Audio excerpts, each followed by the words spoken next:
All right, this is Barry and Eric bringing you another gun gripe on the interwebs. All right, tonight the gun gripe is ammunition mix-ups.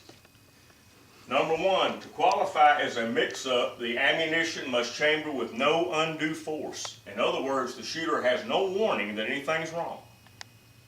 Number two, it must be a round that was never intended to be fired from that particular firearm. Now everybody knows that you can shoot 38 Special in a 357 Magnum. Everybody knows you can shoot 44 Special in a 44 Magnum. You can shoot 45 Colt in a 45 410 combo, like the Bond Derringers and so on and so forth. The Taurus Judges, Public Defenders, Smith & Wesson Governor Revolver. Here's some common things here we have. Somebody says, I need a box of 7.62s. Well, the 7.62 by 25, which goes in the Tokarev and the CZ52 and the other guns chambered for it. Then you have your 7.62 by 39, which is your AK SKS round. 7.62 by 51 is a 308. 7.62 by 54R goes in the Mosin series of rifles. All of these are 30 caliber. They're just different lengths in millimeters. 38 Special. You got 38 Special, 38 S&W. We have this problem all the time.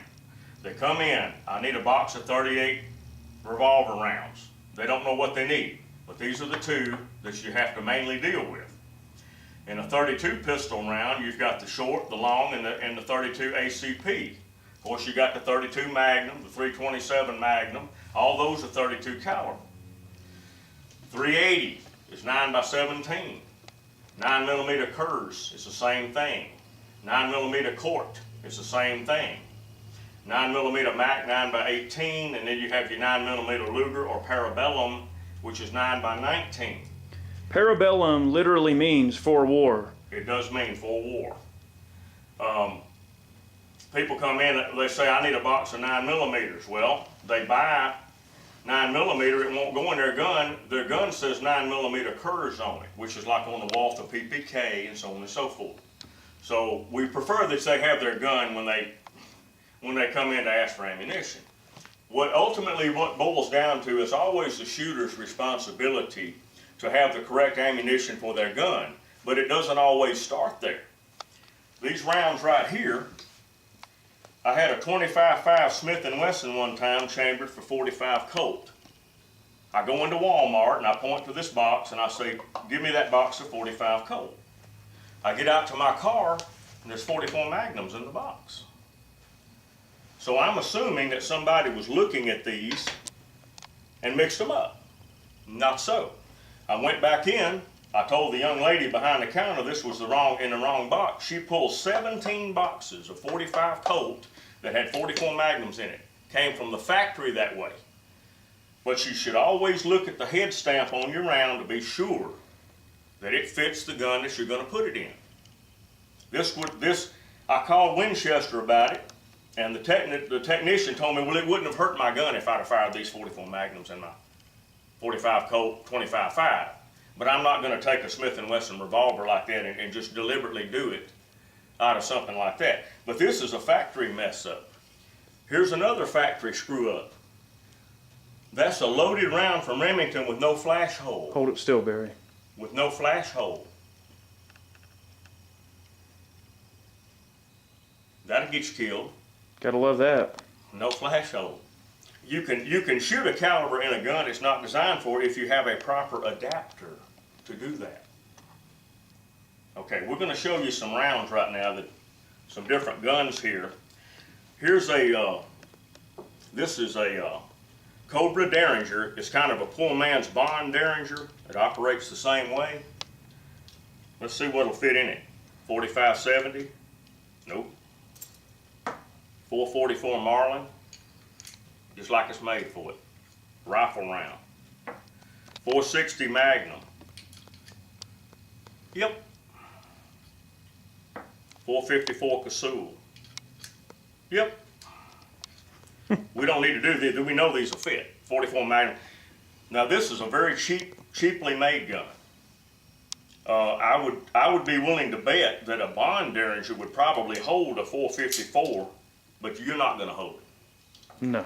Now, the book that comes with this gun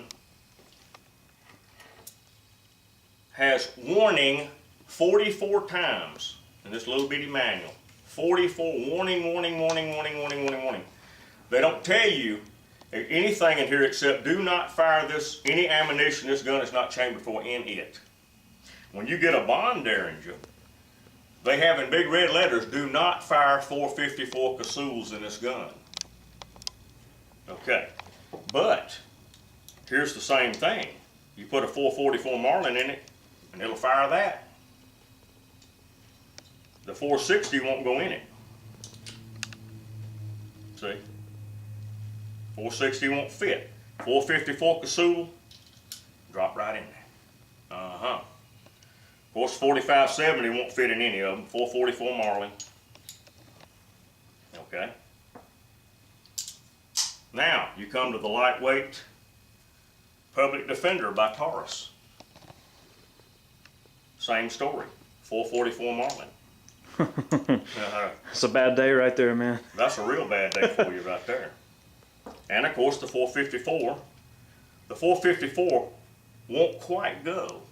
What they did, they put a little ring inside the cylinder that keeps it from chambering that. But hoots to hell, you can put this in it.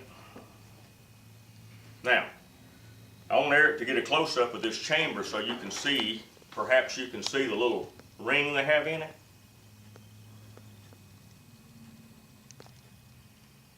Oh yeah. Okay, what that ring does, it keeps you from putting a 460 Magnum in it. A 454, excuse me. But that ring also sometimes causes your shot shells to bind when you go to eject them. We have a way to fix that though. If you have one that's sticking, we can fix it for you. Okay, this is a barrel off of a 410 Mossberg. We got the same story going on here. A 444 will go right in there.